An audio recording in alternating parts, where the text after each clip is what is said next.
Добрый день, уважаемые телезрители! Меня зовут Наталья Нейковчина. Сегодня мы в центральной студии канала «Регионал» поговорим, почему и сколько детей в нашей стране живут на улице, хотя и не достигли совершеннолетия. Они живут на собственном иждивении, а их жизнь не имеет почти ничего общего с детством. Изо дня в день они скитаются по улицам, околачиваются на вокзалах или в парках. Утром, когда мы выходим из дома, мы видим их у мусоропроводов, ищущих съестное или бутылки, которые можно сдать и выручить хоть какие-то деньги. Многие из них исключены из семьи и социальной жизни, без каких-либо документов, удостоверяющих личность, и частенько не умеющими даже правильно написать свое имя. Почему в такую неблагоприятную ситуацию попадают дети, выясним сегодня. У нас в гостях Евгений Домброван, главный специалист по детям, имеющих проблемы с законом в муниципальном управлении по защите прав ребенка. Здравствуйте, спасибо, что пришли к нам в гости. И Елена Ковалева, доктор наук, доцент кафедры психологии Педагогического университета имени Крянга. Добрый день, рады приветствовать вас у нас в гостях.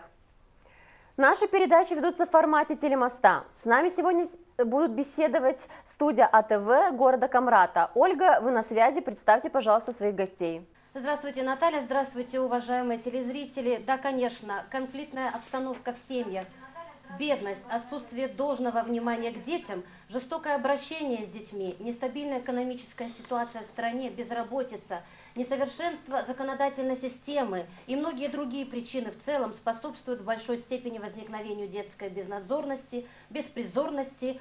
Данные социальные явления порождают собой достаточно тяжелые социальные последствия. Это и детская преступность, наркомания, алкоголизм и многие другие. К одной из наиболее главных причин возникновения социального сиротства и беспризорности можно отнести также ослабление института семьи, ведь именно он является основополагающей базой развития ребенка. Эти и другие проблемы сегодня готовы будут обсудить гости студии АТВ. Итак, у нас сегодня в гостях Галина Паскал, лейтенант полиции, инспектор Бюро по защите прав ребенка. И Елена Петровна Райлян, главный специалист Камрадского отдела соцобеспечения и защиты семьи. Здравствуйте, спасибо, что пришли участвовать в нашей передаче. Наталья, мы готовы к диалогу, передаем вам слово.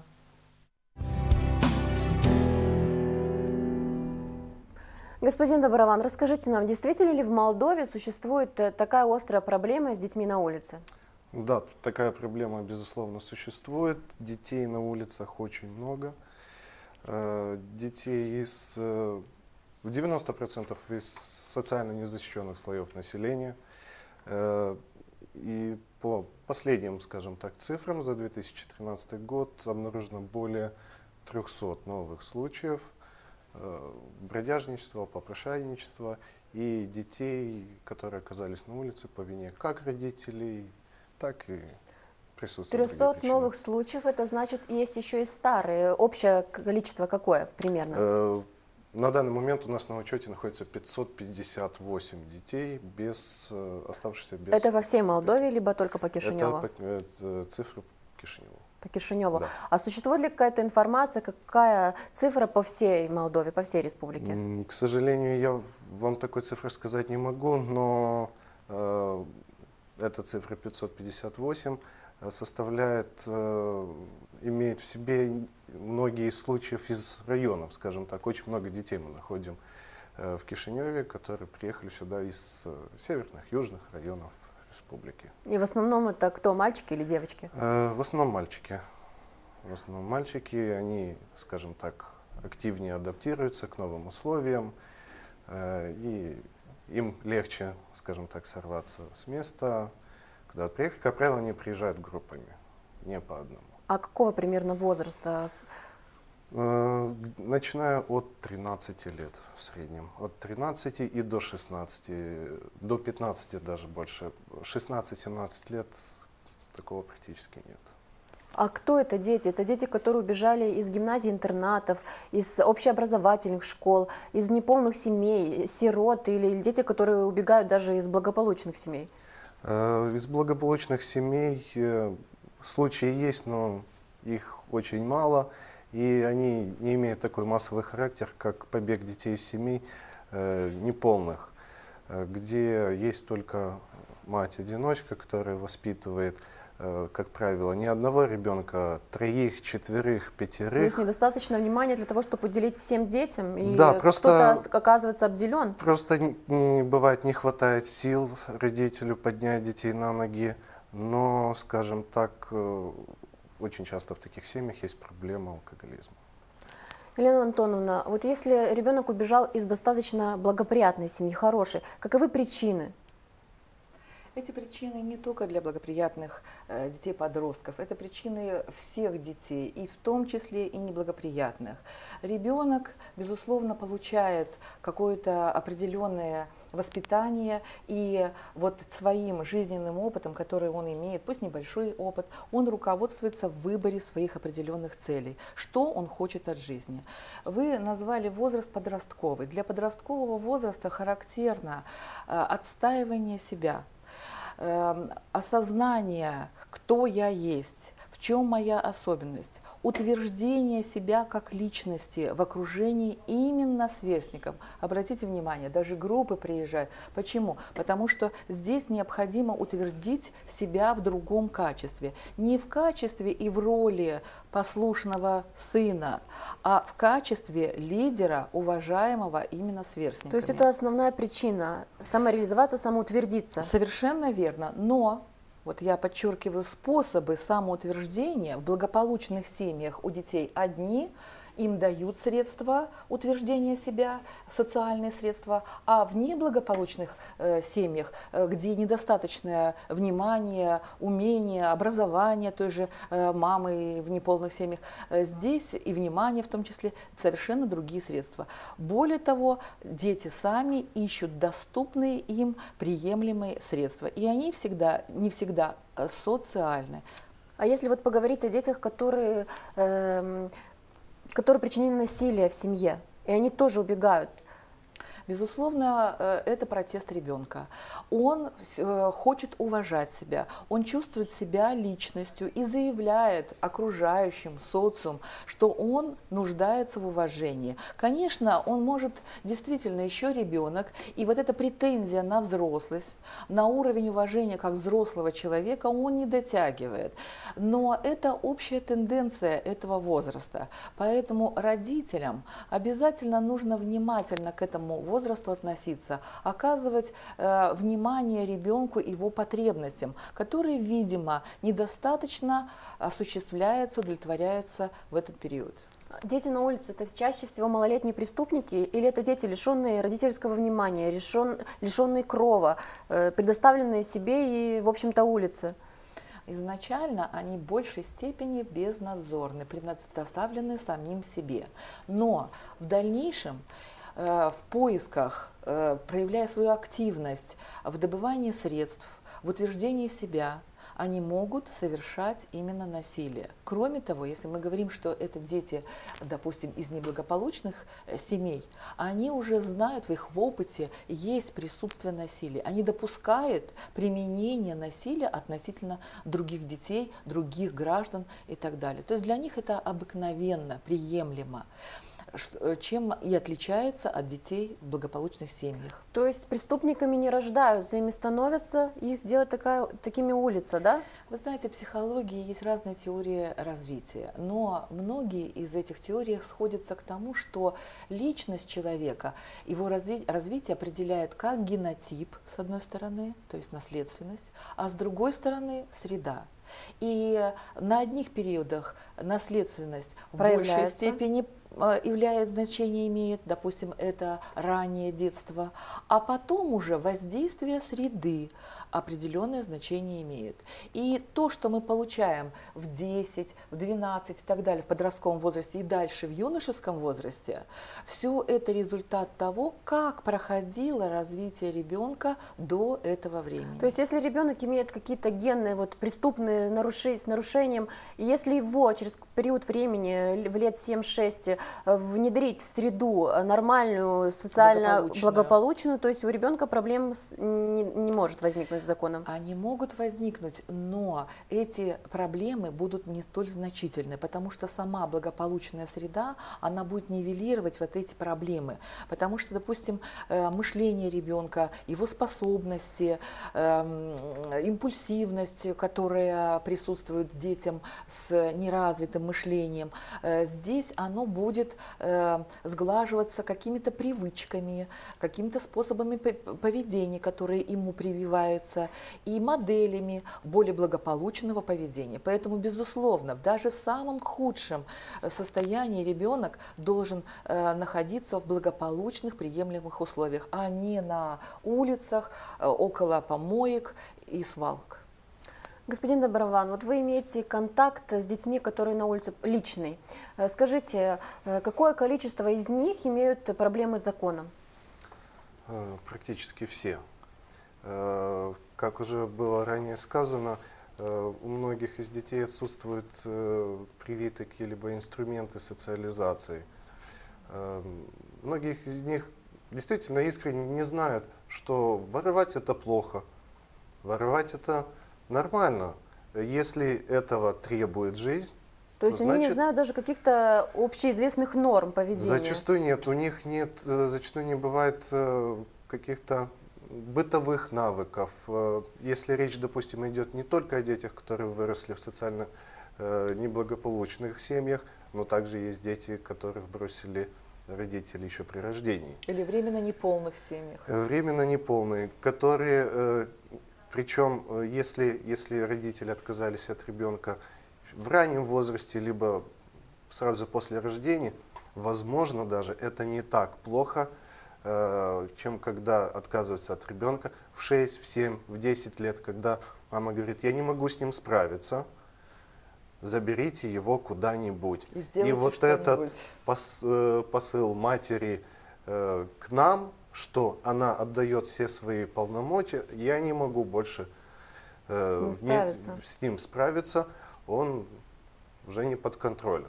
Вот здесь стоит другая проблема. Готовы ли родители по образованию, по своим личным каким-то качествам к воспитанию детей именно в современных сложных условиях? Вот как из Камрата было сказано, подчеркнуто, именно социальные условия усложняют этот сегодняшний период, когда приходится воспитывать детей в сложных и материальных, и в социальном плане условиях. И поэтому родители многие не справляются с этой задачей. Вот в чем, видимо, стоит перед проблемой и задача тех людей, которые призваны оказывать помощь тем же психологам, социальным работникам, оказывать не только детям, а людям, которые занимаются воспитанием. И эта помощь может быть не только материальная, как, допустим, социальное обследование семьи и так далее. Это может и просвещение, и, да, и умения какие-то, чтобы родитель осознал. И я так вот из своего опыта, проводя лекции в том же Камрате, я обратила внимание, что и воспитатели даже не всегда готовы себя реализовывать как педагоги в правильном контексте сегодняшнего современного дня. То есть многие традиции воспитания, они сейчас достаточно еще сохраняются, где присутствуют жесткие императивы, то есть требования, когда ребенок воспринимается как неумелый, как подчиненный, скажем подчиненный. Здесь нету восприятия ребенка как личности и своеобразия мира детства. Есть мир взрослых и есть мир детства. Эта проблема, наверное, как раз концентрируется больше на регионах, в провинциях. Во всяком случае, она ярче там проявляется. Да. Я вот замечу, почему она ярче проявляется в регионах. Все зависит от финансового положения той или иной области республики. Кишинев, как, скажем так, самый большой город, обладает самым большим потенциалом, естественно, в республике. Что делают люди, когда у них не хватает денег у нас в стране?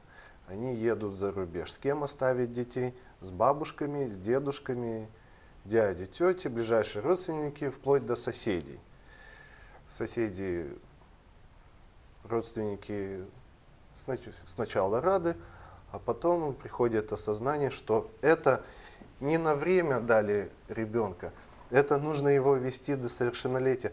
А, к сожалению, у нас есть очень много случаев, когда родители уезжают за рубеж и вообще пропадают из вида на многие-многие годы.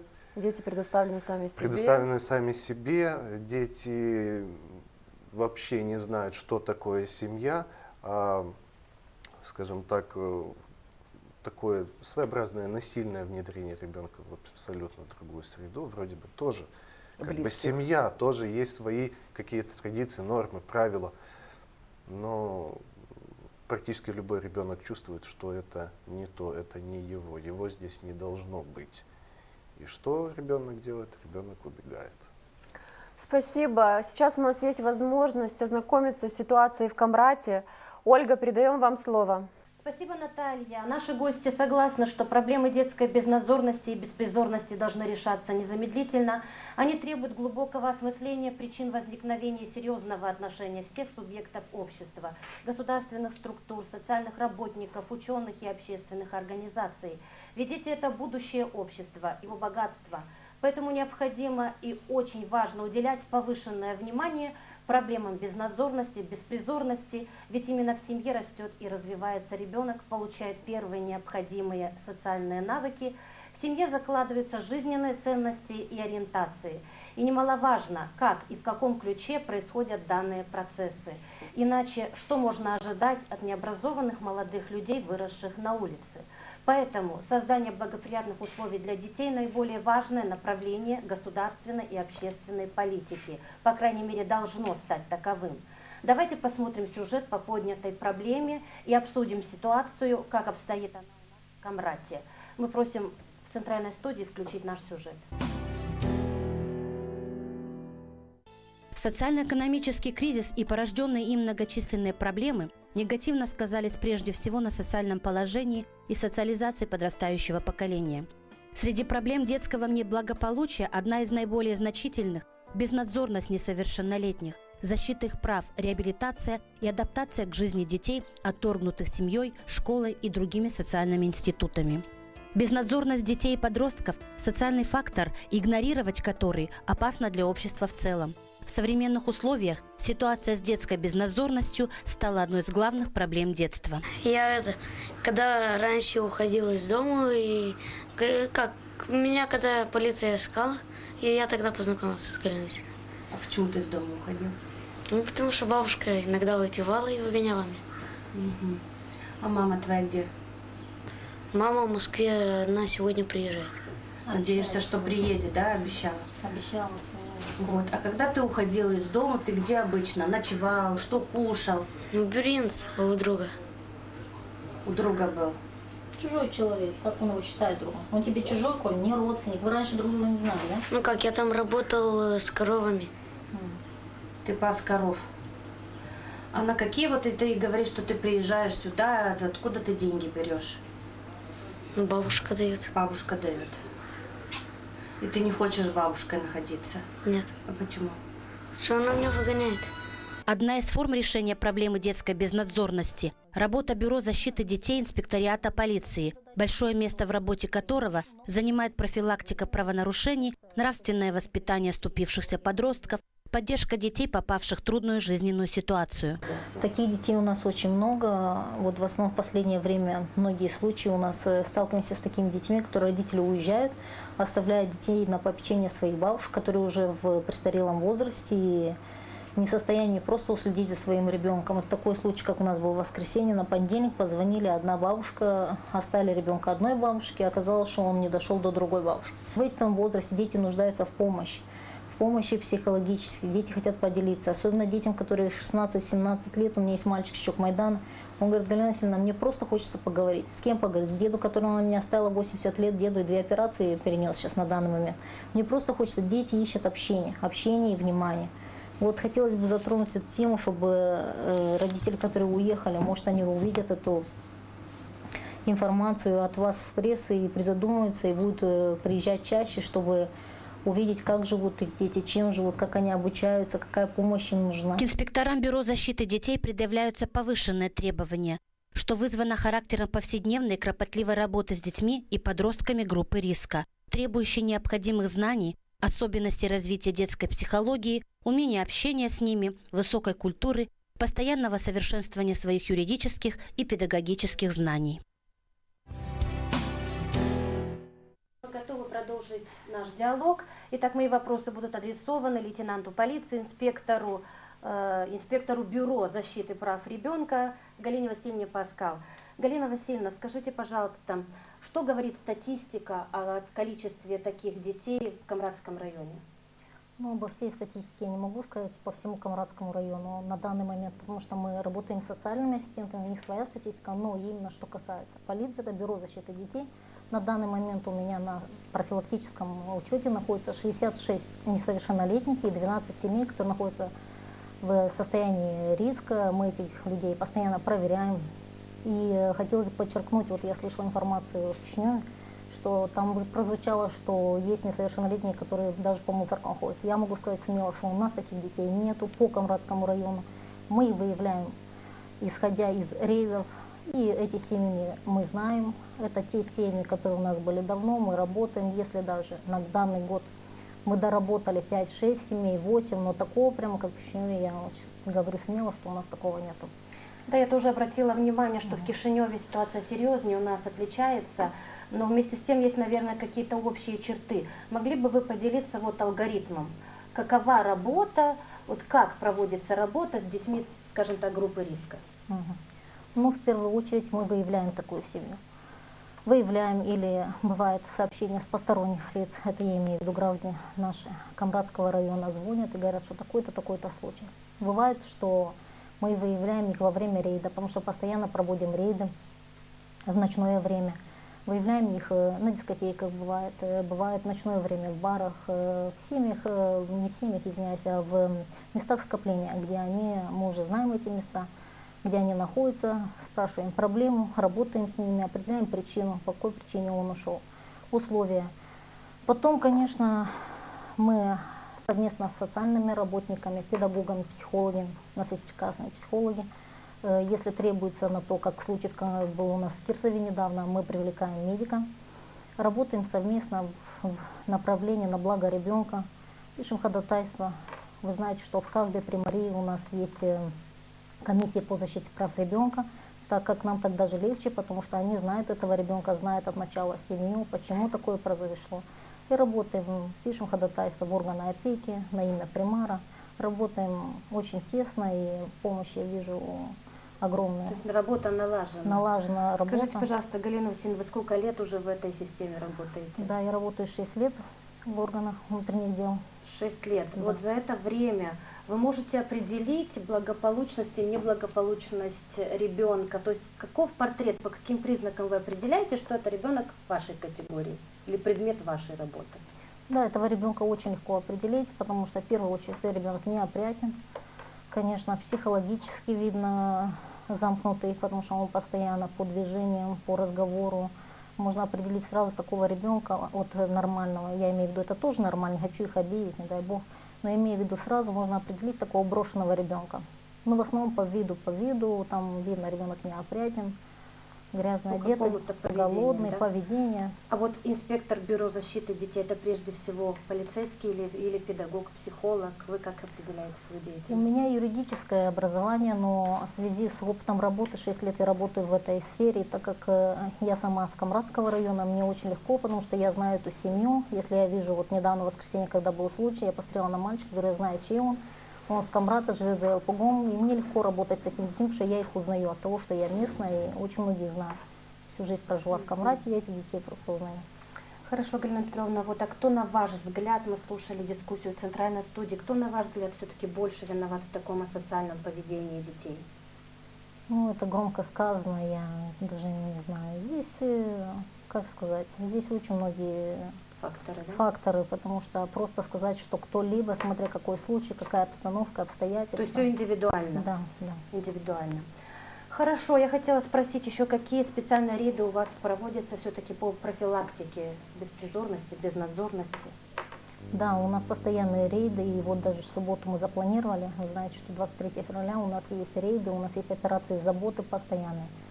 Мы проводим эти рейды только для того, чтобы выявлять, и даже если выявили, помогать этим детям, знать, какая обстановка на территории Камбратского района, не допускать таких действий в дальнейшем. Постоянные рейды у нас. Вот Беседы какие-то беседы, по школам, конечно, да? профилактические беседы, постоянно по школам мы ходим, во все районы, у нас запланированный график. Если на данный момент с понедельника я была в Ферапонте, в Кичок, Майдана, в Дарма, сейчас у меня тот курс.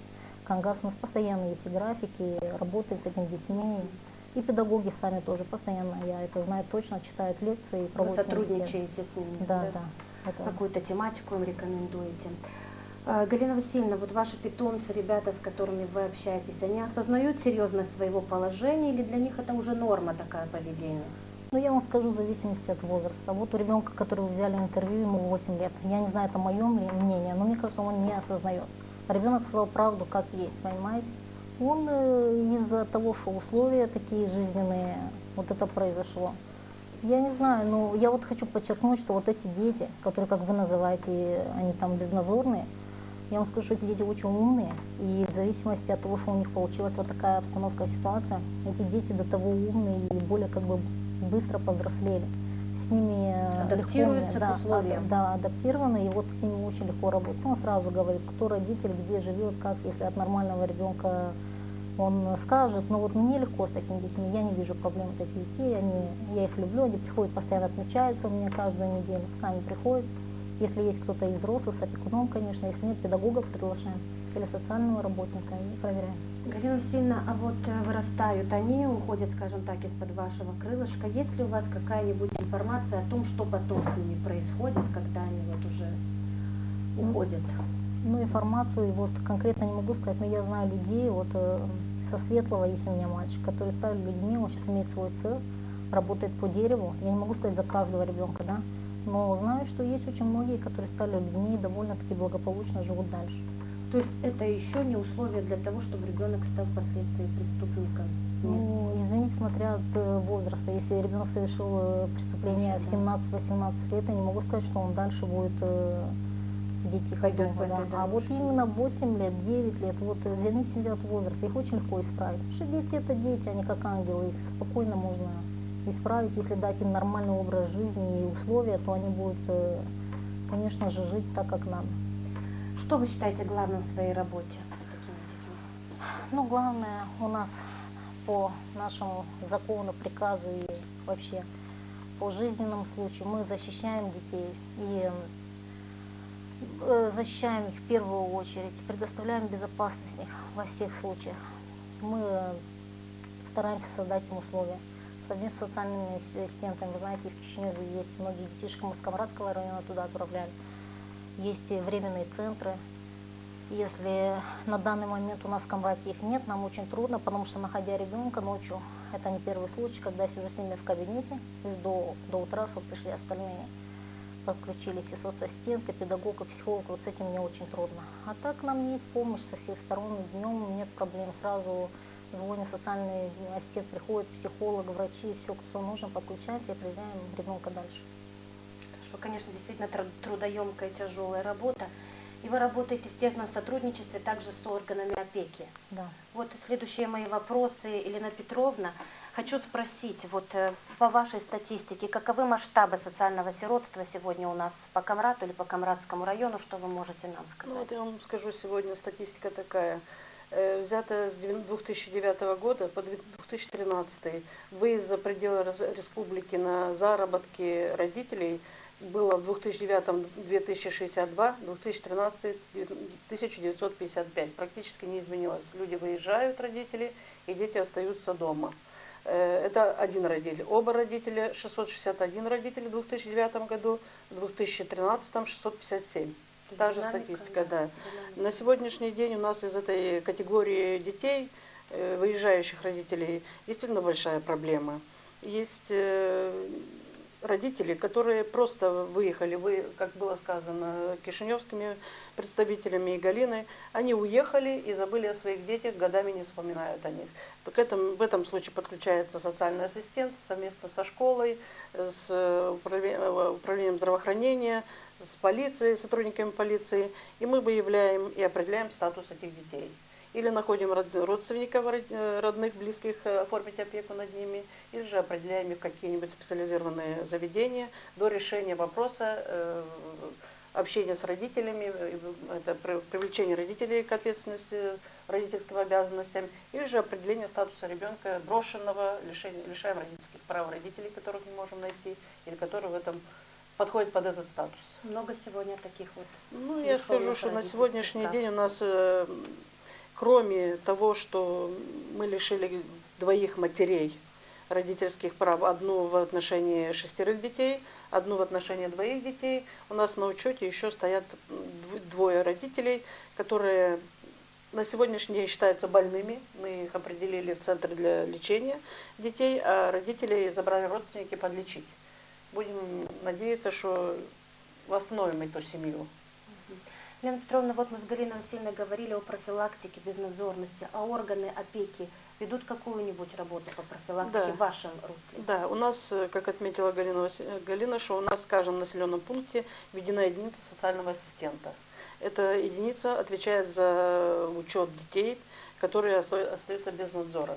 То есть они совместно с представителями школы, полиции, участковых на местах, в сельской местности, примарии, выявленных детей берут на учет, определяют их социальный статус, уточняют, оформляют акт материально-жилищных условий, уточняют, где родители, родственники, подготавливают пакет документов, по которым они представляют. Я просто хочу помочь исправить Галину, что по селам есть службы социальной помощи, а у нас в районе и 2 только комиссии по защите прав ребенка. Это при примарии муниципии Камрад, так как она является муниципией, и при управлении здравоохранения это комиссии по защите прав ребенка, которые рассматривают все эти пакеты документов социальных работников, социальных ассистентов. Хорошо. Какие еще меры предусмотрены по социальной интеграции детей, которые попали в трудную жизненную ситуацию? Еще какие-нибудь меры? Есть у нас на сегодняшний день временный центр временных матерей с детьми, находящихся в ситуации риска. Пребывают они там временно. Это в Кишиневе и в Кагуле. Мы созваниваемся со своими коллегами. И хотя в ситуации, в которой попала, например, женщина с ребенком, родила ребенка, не имеет места жительства, одинокая мама, тяжелые материальные условия, мы имеем право определять на полгода их для адаптации этой семьи. На этот период мы изыскиваем возможности возврата в семью домой и представить ей нормальные условия жизни и материальные. А как вы находите вот таких матерей? Или они на вас Мы тесно сотрудничаем с детским отделением больницы, да, с Евгением Владимировной Братуновой. Большой поклон этой женщине, она нас всегда выручает в любой момент, в любое время. Она нам представляет возможность определить туда или детей, или мать с ребенком. После этого совместно с ней, исследуя их здоровье детей и матери, мы подготавливаем свои соответствующие документы, направления ходатайства и определяем их туда. Есть у нас школа-интернат в Чадырлунге, это уже критическое положение, когда нет возможности оставлять ребенка, потому что он попадет в неблагоприятную ситуацию или получится ребенок в улице. Мы определяем этих детей временно туда, на полгода, на год, в зависимости от ситуации. Вот эти детки, может быть, вопрос к вам обеим, кто быстрее сможет ответить или легче. Понятно, что дети ущемлены во всем. Может быть, каким-то образом особым осуществляется организация их отдыха или оздоровления этих детей? Способствуете как-нибудь? Да, я могу сказать, что у нас каждый год для детей-сирот предоставляются путевки в лагеря. И наши дети на основании представленных списков социальных ассистентов с примарии едут в эти лагеря. В прошлом году у нас представлено было 207 путевок Министерством соцобеспечения в лагеря Дубасары, Водолы-Воды. 180 детей семьи риска отдохнули в этих лагерях. Кроме того, у нас почти в Кирсово, в Кангазе, в Камрате есть свои лагеря, которые управление образования тоже предоставляет в первую очередь детям из социальных сирот. Спасибо большое, Наталья. Вот мы вкратце осветили ситуацию в Камрате по работе с этой категорией детей. Слушаем вас дальше.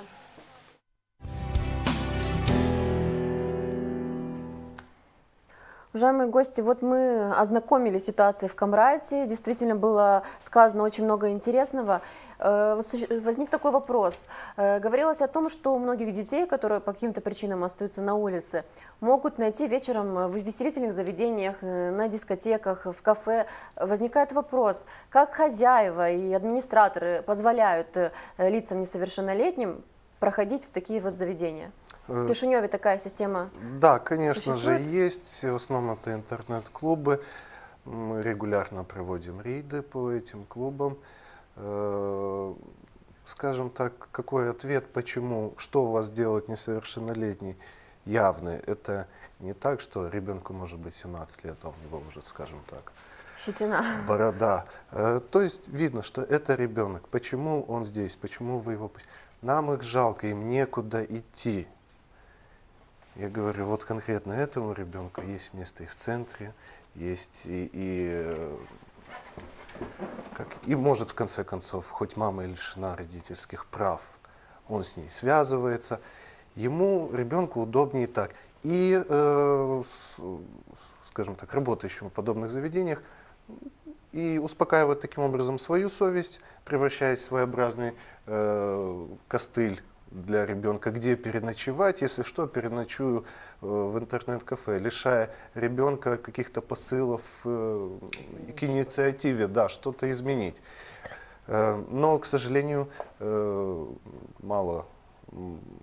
очень мало на это обращают внимание. Жалко. Говорю, позвоните. Не существуют какие-то наказания для тех, кто вот после 10 вечера, допустим, позволяет проходить в такие учреждения? Да, есть такое, есть административная ответственность за подобное правонарушение. Как правило, это от ограничения времени по работе, то есть если интернет-кафе работало круглосуточно, оно может начать работать часов до 10, либо лишение лицензии. Очень много проводится рейдов вместе с сотрудниками полиции, очень нам помогают в этом плане. И, скажем так, если нет, зачастую бывает, что если нет рядом сотрудника на форме, то администрация, скажем так, общественных заведений не обращает на это внимания. Нам их жалко, мы их жалеем, мы им помогаем. Я хотела бы обратить внимание в сравнении, допустим, как относятся к социальным нормам и требованиям в Камрате, на периферии или в центре, в Кишиневе. Мы видим, что чем больше город, чем больше возможность, тем мягче и лояльнее, можно сказать, относятся к общественным, вплоть до безразличия, относятся к общественным нормам. Вот здесь две есть тенденции, можно сказать, два полюса. Один очень жестко и вплоть до насилия, соблюдения норм. С другой стороны, здесь такая лояльность, либеральность, вплоть до безразличия. Что приводит, в общем-то, к одному и тому же. Совершенно верно. Поэтому вот здесь необходимо с психологической точки зрения обязательно социальную норму давать, требовать, предъявлять ребенку, но с большим уважением к его личности. Против чего бунтует, уходит ребенок не только потому, что ему не с кем общаться, потому что качество это общения не устраивает ребенка. Поэтому здесь необходимо, опять же, тем же родителям обратить внимание на то, что подросток – это не маленький ребенок, который может уже пропустить унижение, оскорбление, там, бесцеремонные требования. Он к себе уже требует другого отношения. Родители по традиции, по привычке, по инерции продолжают относиться к ребенку как вот несмышленышу, которого нужно пихать, толкать, заставлять и так далее. И вот это приводит, это низкое качество общения, неудовлетворенность. Для чего мы общаемся? Для того, чтобы получить удовлетворение. Личность должна быть удовлетворена общением. Приводит к тому, что ребенок ищет этого удовлетворения, этой потребности в другом месте. На улице. Вот, да, совершенно верно. Поэтому в городе бы желательно здесь больше внимания общественности уделять вот таким детям, если улице, мы видим, что они беспризорные. Мне очень, например, понравилось выступление, когда девушка говорила о том, что она знает даже в лицо, она знает эти семьи. Это большое благо, потому что здесь роль общественности очень высокая. И общественное мнение является руководствующим в поведении, в развитии ребенка. В городе таких возможностей просто нету. Мы не знаем даже на лестничной площадке, кто наши соседи и как там живут люди. Если человека это не касается лично, то есть его лестничной площадки, не обратит на это внимание, либо пожалеет лейчиком другим. Но когда этот беспризорник каким-то образом начинает влиять на жизнь другого человека, тут же идет отторжение, отпор, отрицание и оставьте меня, резко, то есть полярное отношение к ребенку. Меняется. Он 5 минут назад мог дать ему удовлетворение, а ребенок опять же, вот эта гражданская позиция. Тоже, опять же, Камрат обеспокоен тем, что это дети, которые являются дальше продолжателем наших социальных каких-то ценностей. Какие ценности будут воспитаны у этих детей? Чем они будут руководствоваться? Только инстинктами, удовольствием. Почему на дискотеку ходят? Потому что там они получают удовольствие. И ничего, собственно, кроме развлечений, от них не требуется. Вот этим и будет дальше руководствоваться этот человек. И взрослой жизни, конечно. Взрослой жизни. Также мы вот из Камратской студии увидели о том, что действительно дети в Камрате, в Гагаузии остаются без надзора, оказываются на улице по причине того, что родители уезжают за границу. Вот скажите, к чему приводит такая длительная разлука родителей с детьми? Очень жалко, что многие родители думают о том, что материальными какими-то благами можно удовлетворить полностью жизнь, наполнить ребенка и вообще человека в целом. Человек живет не только материальными ценностями. Да, мама зарабатывает тяжелым трудом деньги для семьи, для обучения и так далее. Сейчас все платно, все дорого и так далее. Сложные социальные отношения. Но с другой стороны, человек питается и любовью, признанием, я подчеркиваю, уважением. Здесь ребенок воспринимает себя в такой ситуации брошенным, ненужным. И, соответственно, он это воспринимает как норму. Он бунтует против этого, но он ничего не может сделать, если даже родные, самые близкие, по сути, отвергают его. Вот это отвержение, незнание, что ребенок проходит определенные этапы в своем личностном развитии, закономерные, что вот в этом возрасте может возникнуть вина, или, наоборот, инициативность. Отсюда пассивность, ничего не хочу делать. Пропустили период, ребенок уже проблемен. Следующий период, когда ребенок, допустим, нуждается в самооценке. Меня не считают значимым, меня оставили, я никому не нужен. Заниженная самооценка. Все этот период, когда сформировалась самооценка, является основой для осознания себя. А вообще, кто я такой? Я вообще человек, животное, какие мне должны быть отношения, как я должен к миру относиться. Вот эти все пропущенные периоды, этапы развития личности в конечном счете нам дают неблагополучие, насилие, агрессивность, страшные социальные последствия. И, конечно, на фоне благополучия материального вдруг возникает вот такая социальная сложная проблема. Чем старше становится ребенок, тем, естественно, сложнее его перевоспитать решать. даже и решить. Да. Господин Доброван, вот что происходит с детьми, которых вы выявили? Куда дальше вы их распределяете? И раскройте нам процедуру эту. Все зависит от того, знаком нам этот ребенок, либо является для нас каким-то новым случаем. Если ребенок нам знаком, соответственно, уже все необходимые процедуры с ним, скажем так, проведены. В данный момент он находится в центре, либо убежал из семьи.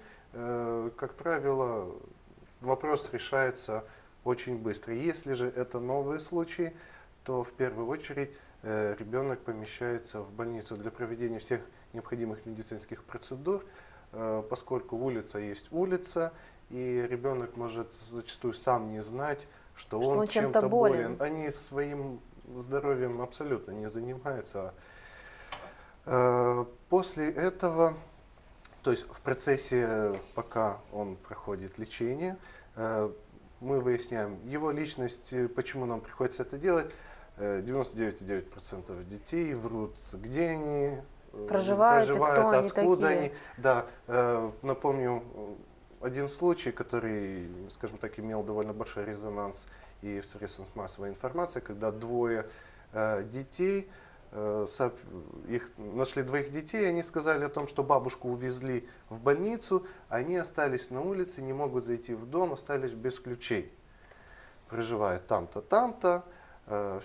Хорошо. Я лично с ними проехал по городу, практически искали их дом.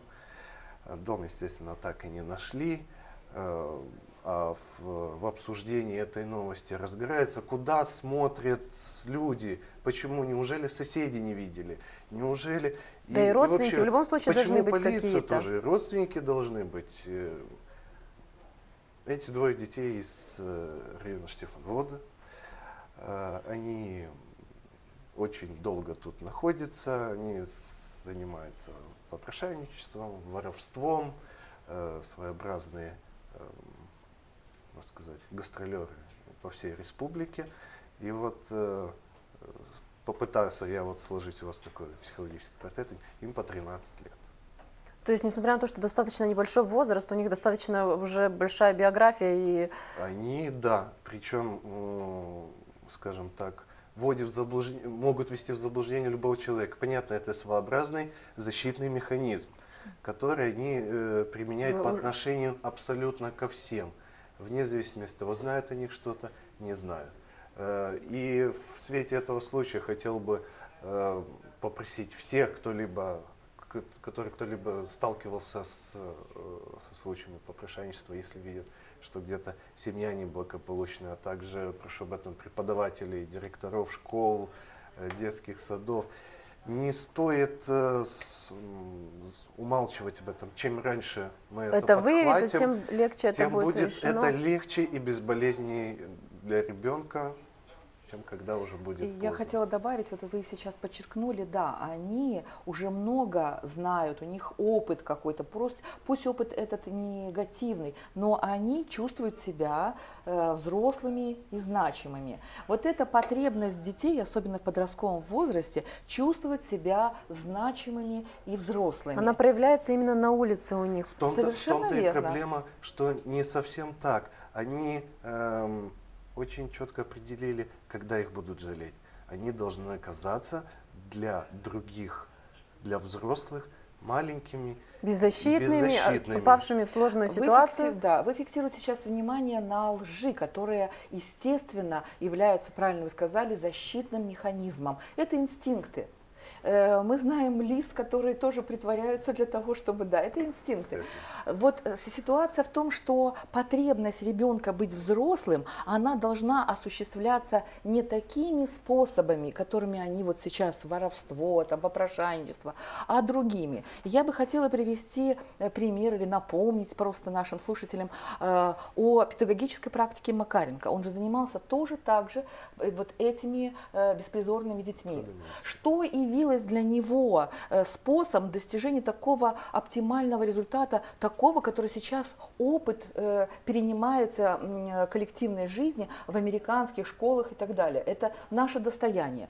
Он создал ситуацию развития, в которой, социальную ситуацию, в которой дети смогли чувствовать себя вот именно взрослыми и значимыми. Они занимались значимыми делами. Вещами, каждый знал свое дело. Более того, они делали нужные вещи. Это не просто защита была, это еще и создание таких условий, где они могли развиваться. Именно через труд, через создание значимых, важных вещей для общества они понимали свое место в этом обществе. У нас стоит другая задача. Нам нужно ввести этих детей, взять с улицы, с их примитивных способов социализации, становиться взрослым и так далее, ввести как-то в общество, что-то дать им взамен этой улицы. Они получают там удовольствие, удовлетворение. Они имеют это, и поэтому им там нравится. Комфортнее, конечно. Скажем так, сотрудники по защите прав ребенка, сотрудники полиции их этого удовольствия лишают. Лишают? И становится, можно сказать, злейшими врагами. Не так уж много детей, уже будучи в более чем сознательном возрасте, понимают, что на самом деле, что для них делали только благо. Уважаемые гости, у нас сейчас есть возможность задать вопросы гостям из Камрадской студии. Возникли какие-то? Елена Антоновна. Да, есть вопрос к сотрудникам полиции. Можете ли вы рассказать процедуру развития случая, скажем так, его не только мониторинг? Если нашли нового ребенка, если приехала новая семья, которую вы не знали, по какому пути вы идете? И, Елена Антоновна, у вас возникли какие-то вопросы? Да, я хотела бы узнать, каких еще специалистов привлекают для работы. Мы сегодня слышали социальных работников. Они действительно очень хорошо владеют ситуацией. Общественное мнение тоже высказывает свое отношение и имеет определенное значение в социальной жизни. Но мне вот и хотелось узнать, какие еще специалисты, на каком уровне взаимодействуют с ребенком, с семьей, какие профилактические, что больше всего, на что обращают внимание, что бы хотелось в дальнейшем, чего не хватает. То есть вот что в перспективе планируется, чтобы изменить вот эту ситуацию всеми силами. Спасибо. Ольга, мы отправляем в студию АТВ вопросы. Наверняка и у ваших гостей возникли вопросы к гостям из центральной студии. Мы не раз были гостями в бюро по защите ребенка у Галины Васильевны. Мы не видели в ее лице никакого врага, она настоящий друг своим питомцам, они доверяют, работа налажена. Но вопрос мы адресуем, если вдруг поступила новая семья, как вы выявляете, асоциально, там, проблемные ли детишки, каков алгоритм работы? Я с удовольствием отвечу с практики на этот вопрос. У нас 31 декабря поступило 5 детей в больницу с легким отравлением, уточняю, угарным газом. При выезде в эту семью мы обнаружили, что эти дети находятся на попечении старшей сестры, которой 19 лет, мама и папа на заработках в Турции. И дети сами по себе проживают. Условия бытовые, конечно, не совсем нужные, не совсем приемлемые, как пока хотелось бы. Но на вопрос, что мы делаем с этой семьей, сразу же подключились социальные ассистенты. Так как те остальные трое несовершеннолетние посещают детский сад, пригласили детского сада воспитателя. В первую очередь пригласили врача на территории Буджак, который находится сразу рядышком, он был, обследовал детей. После этого эта семья сразу ставится на учет профилактически, для того, чтобы дальше знать, какие будут, в дальнейшем следить за ней, за этой семьей. Детей на данный момент со своими условиями, со своими силами мы звонили маме, я сама лично звонила с домашнего телефона. Мама выслала сейчас доверенность на старшую девочку. Социальные ассистенты выделили помощь. Сама лично разговаривала с примаром поселка Буджак. Знаю, что выделил продукцию. Приходила даже в пятницу, посетила эту семью. Там чистенько. Вызвала тетю, которая пояснила, что у меня своя семья. И я устала помогать, но я ей объяснила, что есть человеческие какие-то факторы. Независимо, что вы помогали или вам не хочется помогать, вы обязаны, потому что они вам не чужие. И пришла тетя, сделала навела там идеальную чистоту. Пускай не, как говорится, шикарненько, но чистенько, опрятно. У детей все в отдельности. Чтобы не было антисанитарии. Да. И посещаю, постоянно проверяю, как в неделю, чтобы вот в пятницу была. Да, с понедельника тоже, думаю, дай бог попаду туда, потому что я имею в Русскую Киселию ездить. Но постоянно проверяю с ничем. Дальше, что дети посещают на данный момент детский сад, социальный ассистент на месте, там есть в поселке Буджак. Госпожа Лилия тоже приходит постоянно. Проверяем эту семью, в дальнейшем работаем, спрашиваем, какая помощь нужна с нашей стороны. Так как ей 19 лет, естественно, что она сама еще ребенок, я так считаю. А родители выслали доверенность, обещают, что ее заберут. Если не заберут, социальный ассистент уже знают грамотные люди, что делать дальше с этой семьей. Но мы оказываем любой семье, подчеркиваю, любой семье помощь. Если я даже сама не знаю, как поступить в какой-либо ситуации, у нас есть прекрасное руководство, которое проработало всю жизнь. Наш комиссар проработал в полиции много лет. Я спрашиваю, подхожу, не стесняюсь, говорю, господин комиссар, что мне делать дальше в такой проблеме? Но не осталось ни одна семья без внимания. Спасибо. Вот еще был вопрос задан, каких специалистов еще привлекаем. Лена Петровна, наверное, Я хочу ответить на вопросы обоих представителей из Кишинева. как поступает семья. Поступила семья с другого района. Выявлена эта семья в связи с тем, что женщина сожительствует с нашим жителем Камрата. Родился ребенок. Ребенок они могут оформить, фактор регистрации ребенка не могут установить, потому что нету свидетельства о рождении у матери, и кроме того, что нету паспорта, нужен идентификационный код для регистрации ребенка. Сигнал поступил. Мы обследовали эту семью, также поехали с полицией, выявили, что действительно тяжелое положение материальное, но мама за ребенком ухаживает по мере своей возможности, она работает. Для того, чтобы помочь ей в этой ситуации, этой семье, были привлечены специалисты из поликлиники ПМСО Камрат, отдел документированного населения, парламентский адвокат, бюро трудоустройства, психолог, все структуры, которые необходимы для восстановления факта рождения матери, документы собраны, нам помогают специалисты, к какой структуре мы не отходим, не обращаемся, все специалисты всех структур никогда не отказывали нам ни в чем. Мы работаем в тесном контакте со всеми специалистами структур, необходимых для нашей социальной поддержки семьи. Спасибо большое. Может быть, у вас возникли вопросы к гостям центральной студии, мы можем их адресовать сейчас? Нет вопросов. Нет вопросов, все понятно. Есть у нас психолог. Да. Так, у нас тоже есть психолог в Камрате, очень хорошая Татьяна, она нам всегда помогает, очень хорошие отзывы делает, заключения психологические на детей, на мать, на родителей дает. Спасибо большое, Наталья. Я напоминаю, что у нас в гостях сегодня были Галина Паскал, лейтенант полиции, инспектор бюро защиты детей, и Елена Райлян, главный специалист Камратского отдела соцобеспечения и защиты семьи. А я напоминаю, что сегодня в студии ТВ Камрат с вами была Ольга Третьяк. Берегите своих близких. Уважаемые гости, время передачи подходит к концу. У нас есть возможность подвести краткие итоги. Расскажите, Елена Антоновна, все-таки сегодня действительно в подростковом возрасте очень сложно поладить с детьми. Может, вы дадите каких-то пару советов, рекомендаций родителям для того, чтобы найти общий язык со своим чадом? Я уже в процессе разговора говорила о некоторых вещах, которые нужно обязательно родителям обдумывать и всячески применять в своей практике. Во-первых, интересоваться особенностями изменений психологии ребенка. Не только предъявлять требования, а если предъявлять, то с большим уважением, осознанием, что это перед вами личность. Знать, что не только мир взрослых существует со своими определенными законами и пониманием жизни, но и мир детей. По-другому относиться к тем возможностям ребенка, которые появляются с его взрослением. Требования должны быть обязательно, но требования должны предъявляться достаточно мягко и корректно.